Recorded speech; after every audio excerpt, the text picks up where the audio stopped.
오늘 하나님의 말씀 창세기 9장 18절에서 29절까지입니다. 창세기 9장 18절에서 29절까지 노아와 그 아들들인데, 노아의 실수, 이 말씀 속에서도 귀한 하나님의 진리가 있고, 노아의 실수와 함께 노아의 그 족보, 아들들의 족보, 왜냐면 노아의 아들들이 온 세상의 모든 사람들의 조상이 됐잖아요. 그래서 9장을 읽으면서 그 자식들 중에서 특별히 복을 받은 자식도 있고 저주받은 자식도 있고 이런 거가 있는데, 10장에 있는 이제 중요한 것들까지 같이 살펴보면서 노아의 아들들에 대해서 알아보겠습니다. 제목은 노아의 실수입니다. 18절에서 29절까지, 창세기 9장 18절에서 29절까지 교독하겠습니다. 방주에서 나온 노아의 아들들은 셈과 함과 야벳이며, 함은 가나안의 아버지라.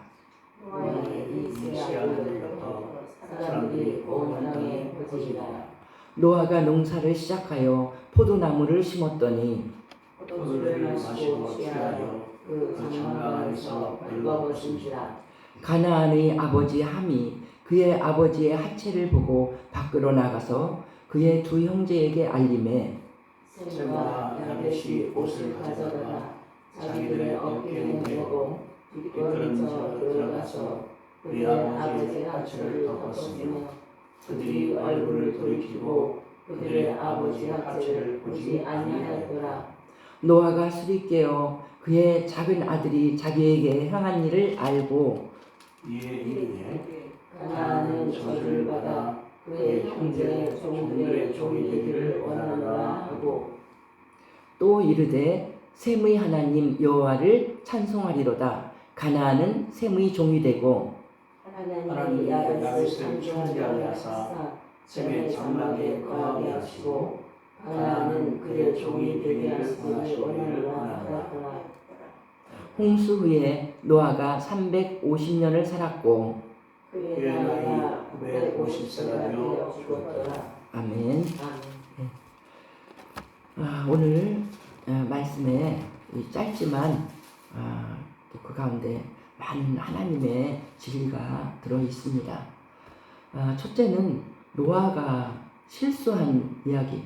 노아가 완전했잖아요.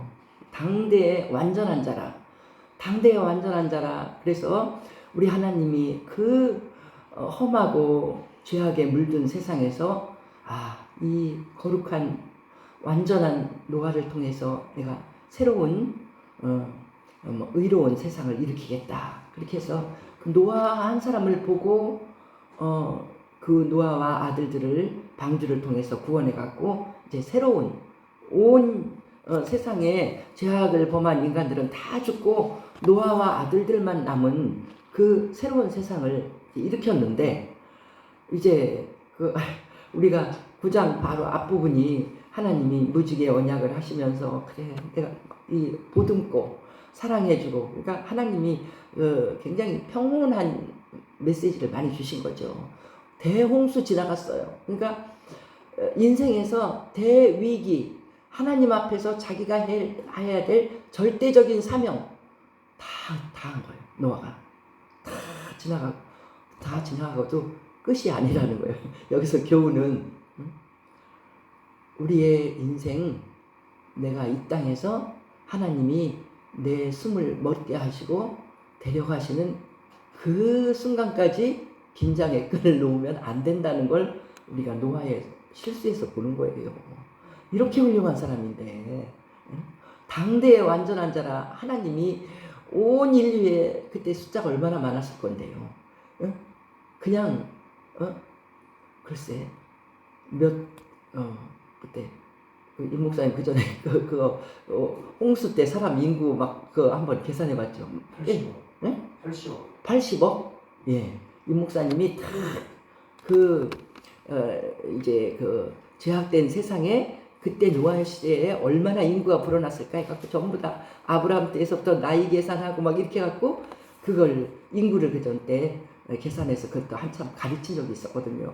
지금 그때 5장 32절까지가 1680년이에요. 장세기 때. 예. 그래서 그걸 했더니 80억 대 1로 뽑힌 사람이 노아예요. 얼마나 대단해요. 우리 같은 인간들은 아무것도 아니에요. 우리는 그 시대에 있었으면 현찬화 갖고 다 물에 떠내려가기 쉬운 인간인데 거기서 뽑힌 대단한 노아인데 노아가 실수를 인간은 이렇습니다. 노아가 실수를 했어요. 이 20절에 보니까 노아가 농사를 시작하여 포도나무를 심었더니 포도주를 마시고 취하여 그 장막 안에서 벌거벗은지라.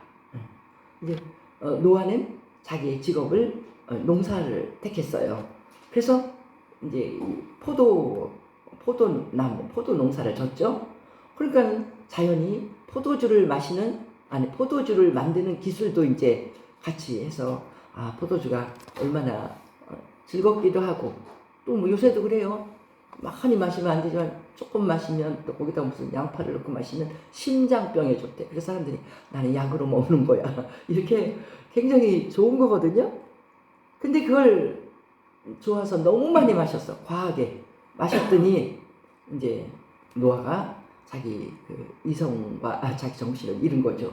그래서 장막 안에서 벌거벗은지라.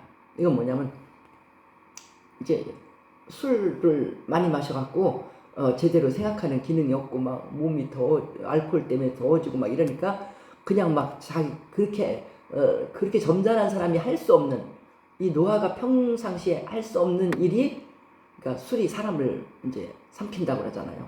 그래갖고 노아가 옷을 다 자기가 벗어버린 거예요. 이게 벌거벗은 다 벗어서 이거는 하면 안 되는 일을 그러니까 자기 집안에서 했지만 이제 자식들도 왔다 갔다 하면서 이제 볼 수 있는 그런 상태에서 다 옷을 홀딱 벗고 막 또 술 취했으니까 또 무슨 딴 쓸데없는 소리를 또 막 지르고 그랬는지도 모르죠. 그리고 이제 자기 정신도 다 못 차리고 이제 누워서 잠이 들었는지 어떻게 그렇게 된 거예요.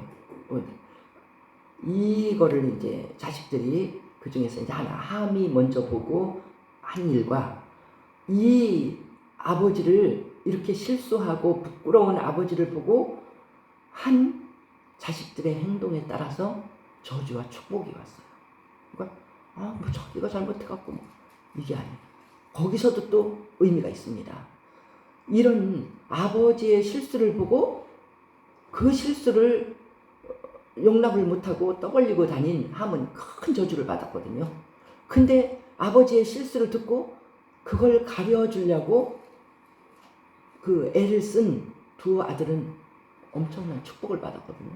이게 그리고 그것도 또 아버지 입에서 나온 거예요. 그럼 이 아버지가 이게 괜히 또 쓸데없는 망령된 소리 아니야? 그게 아닙니다. 자기 실수한 건 실수한 거고 그 아들들의 태도는 태도대로 이 노아는 제사장이랑 마찬가지거든요. 하나님과 늘 동행하는 사람이기 때문에 그의 판단으로 자기가 잘못한 건 자기가 감당해.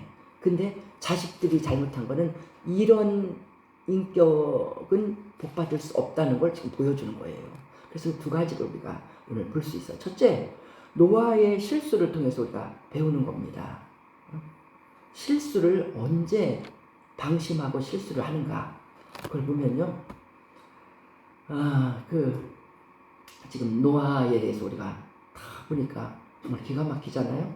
노아의 하나님 앞에서 그의 사명과 같은 힘든 시기가 다 지나갔어요. 다 지나가서 지금 안심할 때야. 대홍수가 나기 전에는 노아가 얼마나 조마조마했을까요? 사람들은 비웃지요. 내가 믿는 이 믿음이 정말 진실한 건가? 사람들 비웃는데 나는 이렇게 내 모든 노력을 다해서 방주를 만들고 또 뭐 비가 자주 오는 기미도 아니야. 방주 만들게 하나님이 나를 너무 좋게 하셔. 그 방주를 튼튼하게 만들어서 그걸 방주를 만들기 위해서 자기의 물질을 다하고 자기의 힘을 다하고 자기의 청춘을 다하고 인생을 다 들여서 하나님 앞에 순종했어요. 그게 자기 사명이라고. 순종했어. 그래갖고 조마조마하면서도 믿음을 지키고 아니야. 내 하나님의 말씀은 진리야. 진실해. 분명히 홍수가 일어날 거야. 내가 믿는 하나님은 확실한 분이야. 그걸 믿고 있었는데 정말로 하나님 말씀 그대로 홍수가 일어나고 하나님이 방주문을 닫고 수많은 사람들이 밖에서 아비규환으로 죽어가는 소리를 다 들었어요. 그러면서 야, 하나님의 말씀은 그대로구나. 하나님 더 잘 섬겨야지. 그래서 이제 그 1년이나 넘는 기간 동안에 물에 떠다니면서 하나님이 이제 그 다음에 우리를 어떻게 살게 하시려나 했더니 다 하나님이 1년 안에 물을 다 말리면서 이제 나오라 명령하시고 나왔더니 하나님께 감사 제사를 드렸더니 하나님이 축복하시면서 무지개 언약까지 주시면서 이제 노아야 너희들 너무 두려워하지 마. 이제 내가 물로는 세상을 멸망하지 않을 거야. 네가 이제 방주를 만들 일은 또 없어. 그러니까 마음이 너무 편안한 거예요. 너무 편해. 이제 다 모든 고비를 막 긴장하고 다 지나갔어. 다 지나가니까 이렇게 너무 편하게 다 내려놓고 이제 아무 일도 없다. 이제 됐다. 나 인생 잘 살았다. 이렇게 하면서 얼마나 100점짜리 인생이잖아요. 노아는. 그러니까 이렇게 편하게 이제는 나는 완전하다. 섰다. 모든 고난은 다 지나갔다. 편안하다. 이렇게 할 때 인간이 이렇게 실수를 저지른다는 거예요. 포도주를 마시고 평안하니까 지금 방주를 준비할 때도 아니에요. 홍수가 임박할 때도 아니고 모든 고난은 다 지나갔어. 그래서 편안해서 그냥 그 평안함을 즐기고 방심을 했더니 이렇게 큰 실수를 평생 하지 않던 실수를 저질렀다 이거예요. 이제 노아뿐만 아닙니다. 이제 다윗에 대한 성경을 읽을 때 제가 유심히 다윗에 대한 기록을 뭐 사무엘상하나 이렇게 읽다 보면요 놀라웠어요. 다윗이요 힘들고 어려울 때는 다윗이 늘 복된 사람이야. 다윗에게 저주가 없어요. 힘들어서 하나님 나 어떻게 해요? 나 죄도 없는데 사울이 죽이려고 해요. 막 쫓겨다녀. 몸은 힘들지만 그 영혼은 하나님 앞에 빛나. 그리고 환난과 풍파가 없어요. 어디 가도 하나님이 다 지켜주시고 그러면서 이제 이 다윗이 그 고비를 그 힘든 고비를 17살에 이제 이 골리앗을 만나서 믿음으로 물리치고 그때부터 막 유명해지니까 고난이 또 따라오는 거야. 그 왕이 되기까지는 30세 왕이 되기 13년. 되게 이제 성경에서 요셉도 그러고요. 되게 사람이 어른이 되면서 청소년기를 막 지나서 뭔가 힘든 세상에 맞서서 있을 때 주님이 고난의 풀무에 막 집어넣는 거예요.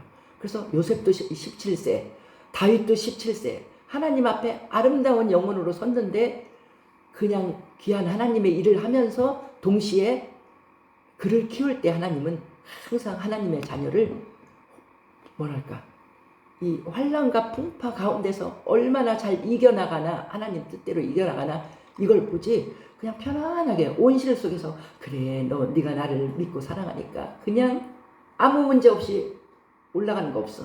시련이 요셉에게 닥친 시련도 우리가 다 알잖아요. 그 부잣집 사랑받던 아들이 갑자기 노예가 됐어요. 다윗도 그래요. 하나님 앞에 쓰임받기 전에는 그냥 그래도 양치고 편안하게 노래 부르고 살았어요. 근데 막 믿음으로 큰 일을 했더니 그냥 왕이 미워해갖고 왕이 왕자리를 뺏길까봐 미워해서 왕이 미워하면 그 나라에 발붙일 데가 없어요. 정적이 되니까. 얼마나 고생이 심해요. 고생하다가 언제 다윗이 정말 심각한 위기를 당하냐면 왕이 돼갖고 편안할 때 왕이 돼갖고 밑에 사람들이 다 전쟁도 다 수행해 요압 장군이 그래갖고 자기는 임금님은 이제 나오지 마십시오. 이제 우리가 가서 해결합니다. 나라도 든든하고 그래갖고 이제 할 일이 없어갖고는 그냥 아침에 늦게까지 자고 늦잠 자고 일어나서 정말 하나님의 은혜가 족하다. 너무 감사하다. 그래갖고 이제 할 일이 없어서 왕궁 위에 그 옥상에 올라가고 지붕에 올라가서 내 왕국 편안하고 하나님 감사합니다 할렐루야 아무 이제는 더 이상 힘든 일이 없군요. 이러고 있다가 목욕하는 여자를 보고 시험을 당해갖고 그 여자를 범하고부터 다윗의 인생이 곤두박질 치는 거예요. 그때부터 막 그 집안에 막 칼날과 환난과 풍파와 그거는 자기의 죄값이니까 받아야 돼요. 하나님이 그걸 면해주지 않아. 그렇게 해서 태어난 아기가 죽어요. 그거는 죄로 인해서 태어난 아이니까 아무리 울고 기도해도 하나님이 그거는 그냥 징계예요. 그래서 우리가 어느 시기에도 우리는 하나님이 부르는 그 순간까지 평생을 내가 50년 60년 참 잘했다 자기를 칭찬해 주는 거예요. 힘든 시기에 잘했다. 그때도 하나님 말씀을 나는 택했어. 잘 갔어. 그래서 이렇게 아름다운 열매 맺었어. 그래도 방심하면 안 된다는 거예요. 하나님이 부르는 날까지 마지막에 노망 든다고 해서 노망 들을 수 있어. 그래서 이거 읽다가 내가 깜짝 놀라서 정신 또 차려야 되겠구나. 내가 보니까 지금이 내 평생에서 제일 편안한 시기야. 막 그냥 아주 격변기와 같은 그런 시간. 우리 이 목사님도 막 학교를 운영할 때 얼마나 힘들어요. 그 운영한다는 건 직원들 막 월급 주고 막 그렇게 해야 되는데 이게 막 잘 안 돌아가고 막 그러면 막 걱정돼 갖고 오늘이 없었으면 좋겠다. 그런 힘들게 그런 일을 할 때가 있고 또 막 학교를 세울 때도 그렇고 막 그렇잖아요. 같이 다니면서 나도 이제만 이런 이제 좀 다르게 이제 나도 일을 하지만 막 교회를 세우고 막 그래서 교회도 막 이거 두 번째 교회를 이걸 세울 때 진짜 편안하게 이제 양떼들이 너무나 잘 하고 있는 그 교회를 이제 서울에서 대전으로 이사 온 이유가 학교 때문에. 학교가 너무 막 하나님이 축복을 하셔서 그냥 그때 임 목사님이 3가지 일을 하고 있는 거예요. 내가 미국 가서 이제 공부하고 있을 때는 서울의 교회를 대전에서 근무를 하다가 서울에 이제 전도사님은 뒀지만은 올라가서 그래도 항상 교회는요 전도사님이 내 교회다 주인의식을 가지고 하는 사람은 굉장히 드물어요. 항상 담임 목사가 모든 책임을 져야 되거든. 근데 그때 내가 4년이나 미국에 공부하러 갔어요. 그때 임 목사님은 대전에서 그 학교가 막 발전하는 그 학교를 하지요. 미국 본교도 남자 혼자 감당해야 할 일이야. 그러면 막 저렇게 열심을 내는 사람이니까 했지. 미국 본교도 그게 140명이나 되는 박사를 배출할 때는요. 그것도 호락호락 안 해요. 저 열정으로 막 한 사람 한 사람을 얼마나 공부를 시켰는지 그게 목회학 박사인데 어떤 사람이 비웃었어요. 무슨 PhD 하는 것처럼 그렇게 열심히 시키냐고. 그렇게 가르쳐놨더니 이 제자들이 긍지가 있어갖고요. 우리가 최고다. 그래갖고 지금도 제자들이 그냥 막 아예 그 학교 나온 걸 자랑스럽게 여기고 우리는 가짜로 공짜로 받은 게 아니다. 우리는 죽어라고 노력을 해서 그러니까 이 목회학 박사가 자기 목회를 통해서 하나님이 어떻게 역사하셨나 기도를 통해서 말씀을 통해서 이걸 직접 쓰니까 엄청 도움되잖아요. 그리고 서울에 있는 교회 그러니까 세 남자가 할 일을 혼자 한 거예요. 내가 없을 때. 그러니까 막 그냥 이가 다 빠져. 그래서 임플란트를 많이 해. 왜냐면 피곤하면 이가 제일 먼저 흔들린다고 하더라고요. 근데 그런 시대가 다 지났어. 나도 지났어. 나도 막 40이 다 되는 나이에 미국 가서 영어로 공부를 할 때 내가 국문과 출신인데 영어를 언제 했어요? 고등학교 때까지밖에 안 했어. 그걸 가지고 이걸 막 기도하면서 그 학교에서 공부를 마치려고 할 때 그런 시기가 나한테는 정말 너무너무 힘든 그런 많은 시기를 다 지난 거예요. 지금 아무것도 이제 힘든 거 없어요. 그래서 편안하다. 어제도 가서 임원회 하는데 임원들을 내가 밥을 사줄 수가 있어. 나는 편안해.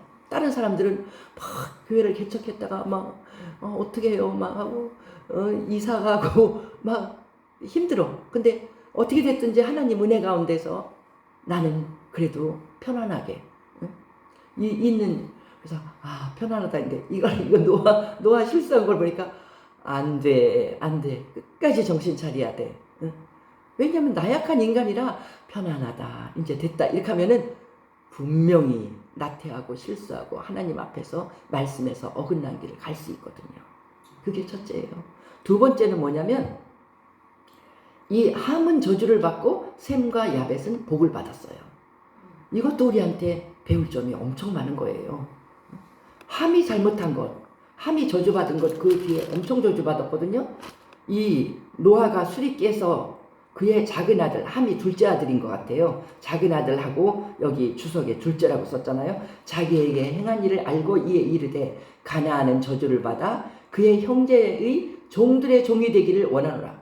이거는 이 가나안, 여기 이게 가나안이 나오는데 22절에 가나안의 아버지 함이 그의 아버지의 하체를 보고 있거든요. 근데 가나안은 왜 나와요? 아들 이름은 함이거든요. 가나안은 이 함의 막내 아들이래요. 그래서 이제 성경학자들은 생각하는 거예요. 아, 그 손자가 왔다 갔다 하다가 먼저 보고, 응? 그러니까 이게 홍수가 지나고 한참 있다. 홍수가 날 때까지는 손자가 없었잖아요. 아들 며느리. 그러니까 우리 하나님이 이 자손을 보존하려고 며느리들은 다 짝을 맞춘 거예요. 근데 아직 자식이 없을 때였어. 그러니까 홍수 지나고도 한참 있다가 이게 생긴 일인데 손자인 가나안이 왔다 갔다 하다가 먼저 할아버지가 그렇게 추태를 벌리고 있는 걸 본 거예요. 봐서 자기 아버지한테 얘기를 해서 할아버지 저렇게 하고 있다? 그러니까 함이 가서 보고는 그러니까 그 아들이랑 아비랑 같은 인격을 가졌다는 거죠. 그래서 싸잡아서 그냥 그 후손들이 저주를 받는 거예요.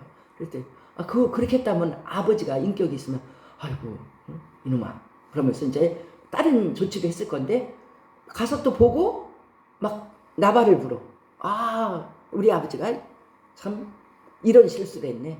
우리 아버지 세상에서 제일 가는 존경을 받는 분인 줄 알았더니 이제 노망났어. 막 이렇게 하고 이렇게 했다는 거예요. 그랬더니 그 얘기를 들은 셈과 야벳의 태도는 틀렸어. 형제의 그 말이 옳지 않다고 생각하는 거예요. 우리 아버지는 존경받아야 마땅해. 지금 저런 실수를 저질렀다고 해서 그 한 가지 실수로 인해서 아버지를 그렇게 함부로 평가하면 안 된다. 아들의 자리는 끝까지 아버지를 존경하는 자리. 우리나라가 그러잖아요. 우리나라의 지금 생각이 세계를 매료시키고 있거든요. 우리는 몰라요. 우리는 당연히 그렇게 하는 거야. 근데 지금 어저께도 뭐 유튜브 하나가 막 올린 거가 막 CNN이나 미국 전체가 다 또 유럽이나 다 놀랜다는 게 뭐냐면 우리나라의 가치관에 대해서 세상이 놀래고 우리는 그게 평범한 걸로 생각하는데 뭐를 놀래냐면은 남을 배려하고 그런 존경하고 우리나라가 선생님을 존경하는 게 이게 스승의 그림자도 밟지 말라고 그러잖아요. 이게 있는데 미국은 서양은 다 무너졌어요. 스승이고 평등해. 그림자가 뭐야? 그냥 막 그리고 또 평등하게 선생님들도 애들을 대해요. 근데 교권이 무너졌어. 근데 우리도 그 못된 버릇이 지금 와갖고 우리나라 선생님들이 선생님하기 싫어하잖아요. 아이들 초등학교는 모를까 존경하지 않는다고. 이거 나쁜 물이 드는 거거든요. 여전히 부모에게 대해서 우리는 얼마나 부모를 성경이 이거 읽기 전에도요. 부모를 공경하는 건 복이다. 그래갖고는 부모를 그렇게 공경하는 풍토가 우리나라에 하여튼 우리나라 사람들은 굉장히 진리에 가까운 이런 풍토가 있어. 감사해. 그러니까 그게 놀래요. 그리고 남의 물건 안 가져가는 거. 이거 다 놀래요. 우리는 그냥 자연스러운데 제가 프랑스 갔을 때도요. 거기 선교사가 그래요. 프랑스에서 그랬나? 로마에서 그랬나? 하여튼 거기 이제 우리 선교사들이 많이 가 있는데 그래요. 선교사가 가이드를 해준다고. 목사님 지갑이 절대로 보이면 안 돼요. 그래서 오바 속에 겨울이라 오바 속에 이렇게 작은 거 가지고 다녀요. 왜냐면 순식간에 다 없어지고 소매치기 하고 자기네들은 집시가 그렇게 한다고 하는데 하여튼 그래서 막 남의 거 가져가고 막 이런 거 우리나라 지금 자전거도 막 나라에서 다 하고 다 그냥 두고 그렇게 하잖아요. 이게 전부 다 특이하다고 뭐 이런 나라가 있나. 밤 12시가 됐는데도 어떻게 안전하게 걸어다니나. 이거 다 놀라는 거예요.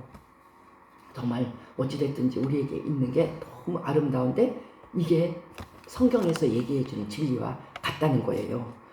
우리가 여기서 이제 가나안은 이렇게 저주를 받는데 저주도 엄청 종들의 종이 되잖아요. 그리고 26절에 보면 셈의 하나님 여호와를 찬송하리로다. 여기서 그냥 셈을 얘기하면서 그의 하나님 여호와를 찬송한다 나간다는 건 이거 뭐냐면 벌써 셈의 후손이 히브리인이고 거기에서 아브라함이 나오고 예수님의 그 메시아가 나오는 가문이라는 걸 보여주는 거예요. 제일 종교적인 복을 받은 가문이 셈이에요. 셈이 여기서 맏아들도 되죠. 셈, 함, 야벳이라고 18절에 썼어요. 그 자녀들의 그 순서대로 이렇게 했는데 야벳은 가나안은 셈의 종이 된다. 그렇게 하고 27절 하나님이 야벳을 창대하게 하사 셈의 장막에 거하게 하시고 가나안은 그의 종이 되게 하시기를 원하노라. 야벳도 복을 받아요. 창대한 복. 그래서 이게 뭐 세상적 뭐 지혜롭고 물질적 풍요로움 뭐 이런 것들을 이렇게 말하고. 그래서 이들의 후손들은 10절에 나오는데 이제 과거의 이름과 또 지금 연결되지 않는 것이 있고 그래서 10절은 제가 10장은 읽지 않겠습니다. 10장은 읽지 않는데 어떻게 됐든지 야벳의 그 아들들의 10장 2절에 야벳의 아들들이 나오는데 그들은 이제 주로 유럽. 그래서 이제 또 거기서부터 또 막 이동을 하죠. 그러니까 요즘 나오는 건 그것도 나오고 히브리 대학에서 연구를 하는데 그 노아의 후손들이 대이동을 계속 이제 인구가 그러면 이동하잖아요. 그 훌륭한 사람들이 분명히 한반도에 와갖고 여기에 무슨 노아의 자손다운 그 하나님을 기리는 그 흔적들이 있다고 막 하는 게 엄청 나와요 요새. 그래서 뭐 하여튼 가능합니다. 노아의 후손들이 온 세상에 그 조상들이 됐으니까. 그래서 일단은 야벳의 아들들은 이제 유럽에 가서 그렇게 많이 꽃피웠잖아요. 문화를 꽃피우고 그렇게 했으니까. 함의 아들은 이 10장 6절에 보니까 구스와 미스라임 나와요. 구스가 지금 에디오피아를 말하거든요. 에디오피아의 옛날 명칭이에요. 미스라임은 이집트의 옛날 명칭이에요. 그러니까 이제 우리가 그 위치를 따뜻한 곳이에요. 이제 그러니까 아프리카 이렇게 생각할 수 있고. 그래서 또 꼭 그렇게 하면은 아프리카 사람들 마음 아프죠. 하여튼 이렇게 해서 이제 번져 나가고 그리고 거기에서 뭐 니무롯도 나오는데 이제 그런 나오지만 그다음에 함의 저기 21절부터 셈은 에벨 온 자손의 조상이에요. 그래서 이제 이거 봐요. 야벳이 먼저 나오고 함이 나오고 10장에서 21절에 셈이 나오잖아요. 항상 이 성경의 법칙이 중요한 하나님의 사람들을 끝에 앞에 가인의 족보 먼저 딱 얘기하고 그 다음에 가인을 대신한 셋의 그 후손들 나오잖아요. 노아까지 가는 거. 여기서 이제 10장의 그 족보도 똑같아. 야벳, 함, 그 다음에 21절에 셈은 그 히브리 족속이잖아요. 그래서 거기서 이제 에벨이 이렇게 이어지는 사람이기 때문에 이제 에벨이 제일 먼저 에벨 온 자손의 조상이에요. 에벨이 이렇게 아브라함까지 이어지는 그런 사람이기 때문에 이렇게 나왔습니다. 어찌 됐든지 오늘 말씀에서 이제 중요한 점은 뭐냐면 셈과 야벳이 한 행동이 23절에서 9장 23절에서 옷을 가져다가 자기들의 어깨에 메고 뒷걸음쳐 들어가서 그들의 아버지의 하체를 덮었으며 그들이 얼굴을 돌이키고 그들의 아버지의 하체를 보지 아니하였더라. 이게 칭송받고 이것이 복받는 행동이었다는 거예요. 이렇게 살아라는 거예요. 아버지의 실수를 볼 때 그거를 막 동네방네 떠들고 이렇게 금방 존경하지 않고 하는 게 아니라 아버지의 실수를 볼 때 이 사람들이 그 아버지의 부끄러운 모습을 안 보려고 아니야. 안 보고 나는 아버지이기 때문에 내 아버지를 존경할 거야. 그 부끄러운 모습을 안 보고 뒷걸음질 쳐서 들어가서 이게 옷을 가졌대. 이게 이제 덮고 자는 그런 것들이에요. 그 이제 뭐 요즘으로는 담요 같은 거 가지고 두 형제가 가져가서 저놈은 저렇게 저놈은 모자라구나. 우리는 그렇게 하면 안 되지. 그래서 둘이 같이 논의를 해갖고 그걸 가져가서 여기쯤 아버지가 굉장히 힘들 거 아니에요. 안 보면서 아이가 아버지를 덮어드려. 아버지가 잠이 깨나기까지. 근데 아버지가 깨고 나서 이걸 판단한 거잖아요. 나는 내 문제라도 참 아들의 이 두 아들의 인격은 참 훌륭하구나. 얘들은 복 받을 수밖에 없어. 우리도 그냥 보면 나이들 보면 저 하는 사람 행동을 보면서 저 사람은 정말 잘 되겠다. 복 받겠다. 예언 아니라도 알아요. 그 사람의 삶의 태도에서 다 나와. 이 사람은 맨날 이래. 아유, 이 사람 인생은 볼 거 없어. 저 태도대로 살면 저 사람은 성공 못해. 이게 나오잖아요. 지금 아버지가 노아 같은 사람이 할 때는요, 그 말이 정확한 겁니다. 그래서 이제 우리는 어떻게 해야 되냐? 응? 특히 이제 이것이 해주는 건 부모에 대한 공경은 말할 것도 없어요. 많은 자식들이 부모 보고 당신이 해준 게 뭐냐? 당신은 이런 부족한 일로 나는 당신 때문에 너무 괴롭다. 이따위로 말하는 인간들은 하나님의 복을 주지 않습니다. 어찌됐든지 그 부모에게 우리는 늘 감격하면서 감사해야 될 것은 그분들은 다 엄마가 너무 목숨을 걸고 나를 낳았어요. 나를 낳아준 거 감사하고 아기 때 나를 젖을 안 먹여주면 내가 어떻게 살았겠어요? 나를 먹여준 거 감사하고 철없던 시절 내가 철이 나고 자랄 때까지 나를 먹여주고 입혀주고 걱정하며 아플 때 키워주고 그 자체로 이미 부모님은 역할 다 한 거예요. 어릴 때 버린 부모라도 낳아줬다고 감사하는데 그래서 절대 부모님은 끝까지 사랑하고 내 힘껏 부모님을 섬겨야 되고 그 다음에 우리나라에서 한 것처럼 스승의 발자취도 밟지 말라고 하는 것 정말 옳은 말입니다. 학교에서 나에게 가르쳐준 분들 다 감사하고 특별히 교회에서 하나님의 말씀으로 그 진리의 말씀을 깨우쳐서 인도한 그 성경에도 나오잖아요. 너에게 말씀을 가르치는 자를 배나 존경할 자로 여기라. 이 은사에도요 다 순서가 있어요. 은사도 여러 가지가 다 나오잖아요. 뭐 무슨 은사. 근데 제일 먼저 가르치고 교육. 왜냐하면 가르치는 거는 사람을 반듯하게 머리를 벌써 생각을 사로잡아주는 이게 중요한 거잖아요. 그리고 나서 나오다가 병 고치는 은사 이렇게 나옵니다. 육체적인 거잖아요. 그게. 그러니까 다 그런 걸 알고 우리가 딱 자리를 잡고 이걸 해야지 그걸 모르고 그냥 보인다고 해서 막 하고 뭐 가르치는 거 뭐 이 우습게 여기고 이렇게 하면은 다 이미 다 써 있어요. 바울이 이미 우리를 가르쳐줬어. 혼란하지 마라. 질서 있게 해라. 안 믿는 사람이 볼 때도 미친 사람 같이 하지 마라. 그러니까 저절로 질서가 다 잡혀져요. 그렇게 하면서 귀한 걸 귀하게 여기고 우리가 나갈 수가 있습니다. 그래서 우리가 여기서 넘어서서 형제나 이웃의 실수 없는 사람이 없어요. 다 내가 돌보려고 하는 양떼도 다 실수합니다. 치명적인 약점이 있어요. 그러면 그거를 저런 약점이 있어서 저 사람은 망할 거야. 그러면 아니죠. 나는 복을 줘야 되는 사람인데 그걸 덮어주면서 그거는 좀 이제 그 실수는 잠재우고 당신의 장점을 이제 세워서 당신이 더 하나님 앞에 아름다운 사람, 교회에 유익한 사람, 교회에 유익하지 않은 인격도 엄청 많거든요. 그냥 교회에 유익한 사람이 되도록 그 사람의 실수는 가려주고 기도할 때 하나님 그런 실수를 이제 안 하게 해주세요.